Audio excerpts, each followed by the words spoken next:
one team stays inside the playing area and the other team stays outside. The team outside has the ball. Their goal is to hit the player inside by throwing the ball. Player inside should avoid the ball by running, jumping, or dodging. They must not get hit. If the player inside gets hit by the ball, they are out of the game. I got this!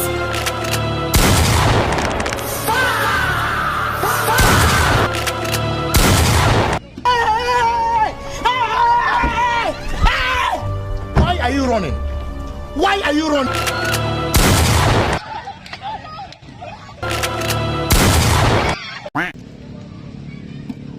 Oh my God! What is that? Banana si Karen! Ha? Hot dog! Aris!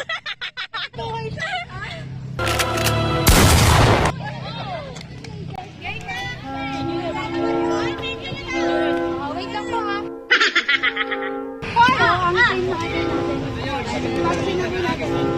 Game!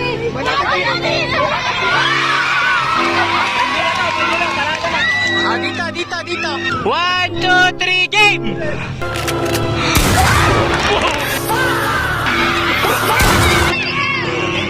I believe I can fly.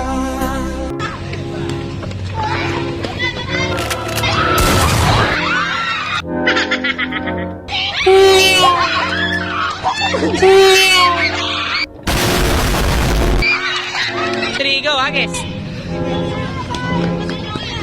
Oy, kalayo!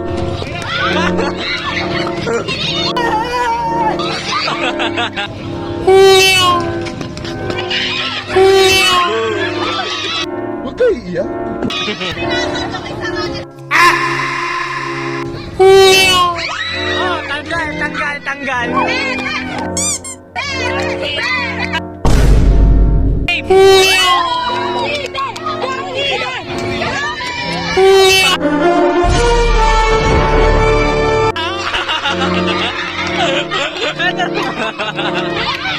Pico with a twist mechanics. First, each player will choose a number from 1 to 50. After choosing a number, the player will prepare the pato or marker. The player will throw the pato to the box with their chosen number. Then, the player will start playing Pico. They will hop on one foot and follow the correct path of the boxes.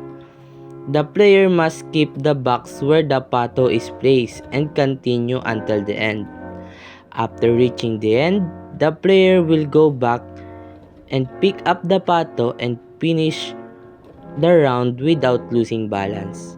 Once the player finishes, the twist begins. Once the player finishes, the twist begins. The facilitator will ask questions based on the chosen number. The player must answer the questions correctly.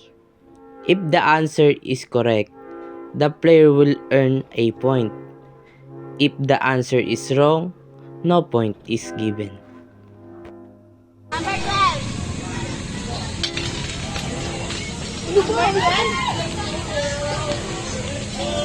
It was at this moment that he knew. He fucked up.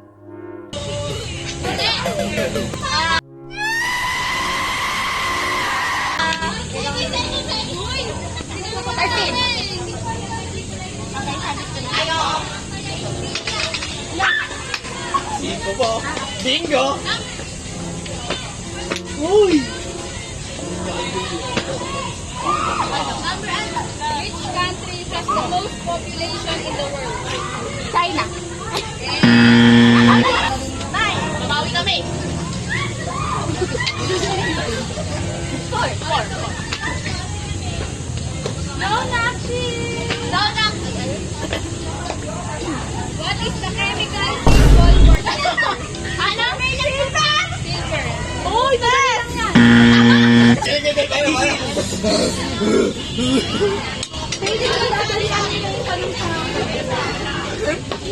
Go, baby!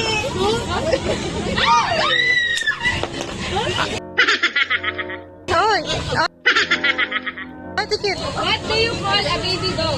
A. Kitten. B. Puppy. C. Cow. D. Ako pa, Doy! Go, Daddy! Mga balo yung... Oo, yun. Which gas do plants absorb from the air? A. Oxygen. B. Carbon dioxide. C. Nitrogen.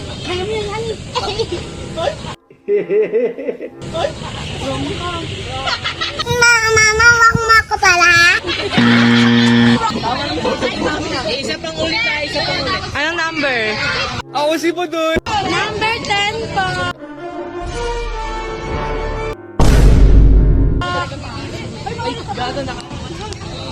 Ano ba yung number? 1. Ito. Uy!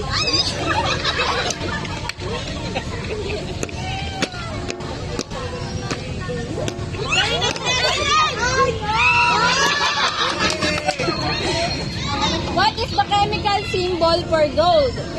Huh? Huh? A, GO, B, GB, C, AU. Gold. C-C-A-U-A.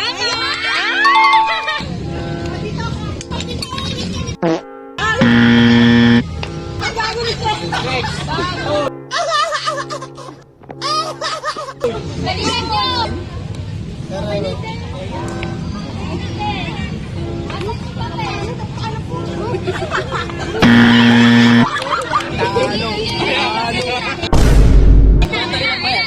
T. 28. Pepe, go Pepe!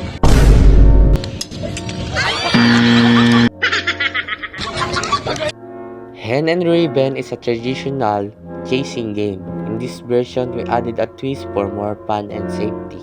There will be 3 rules: the hen, the raven, and the chicks. The hen and the raven will both be blindfolded. The raven will hold 2 empty rice sacks. However, due to the hazard in the area, I did not require the raven to wear the 2 sacks for safety. The chicks will spread out in the playing area. The goal of the game is for the hen and the raven to catch as many chicks as possible. The hen and the raven must race to find and catch the chicks. The chicks will clap their hands to help the hen and the raven to locate them. Through the clapping sounds, the hen and the raven will know the designated position of the chicks. Once a chick is caught, they will follow the one who caught them and move together. The player who gathered the most chicks wins the game. 3, 2, 1, go!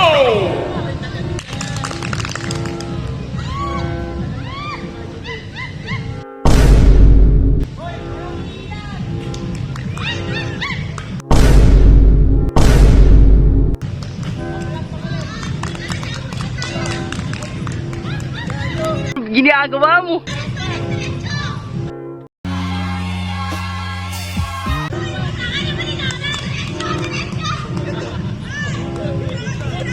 Nope.